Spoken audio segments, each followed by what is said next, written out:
Okay, had a bathroom outlet acting weird, only 16 volts. Checking the other one, I had my meter on the wrong setting. The breaker was tripped, but it still had 16 volts to the other one. These are line and load. This is the gFCI that controls the other bathroom. And even with it reset, it was odd. I had bumped something on my settings, so I didn't have a good measure there of what was actually going on. But once reset, I've got 120 here, and I've got 120 here.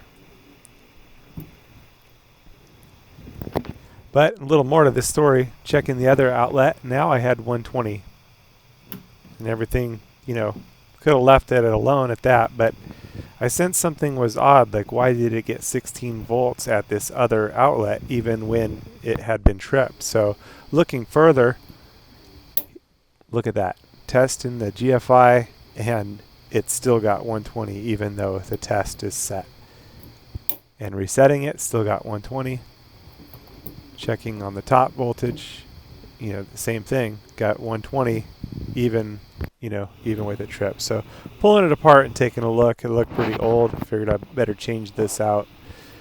So change the outlet out here. That was the mission at hand. Yeah, here it is changed out, and now it will not reset at all. Brand new gFCI. And I should have known, I kind of actually suspected I could have tested for power first before installing the new gFCI, but installed the new gFCI and no reset, no lights, no reset. So pulled it back apart and switched which one was the line and which one was the load, and that's what it was. They just had the wrong wires going to the bottom, going to the top, hot and neutral, so I just switched them both. I did test it first, test my hot and my neutral to see which one was the incoming 120. And when I had the wrong neutral, it was getting like 114, so a lot less. So switch those around, now everything's back to normal. Now the gFCI actually controls and trips and behaves like it should. That's the gFCI story on this one. So a lot of times, like this bathroom one actually controls on my setup, controls the other bathroom, and it also controls an outlet on the outside patio.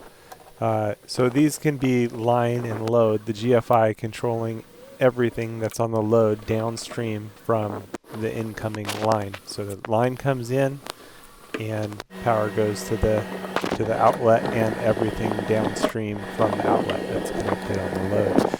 So something to watch for when working with these, and good idea to test these periodically to make sure they're doing what they should.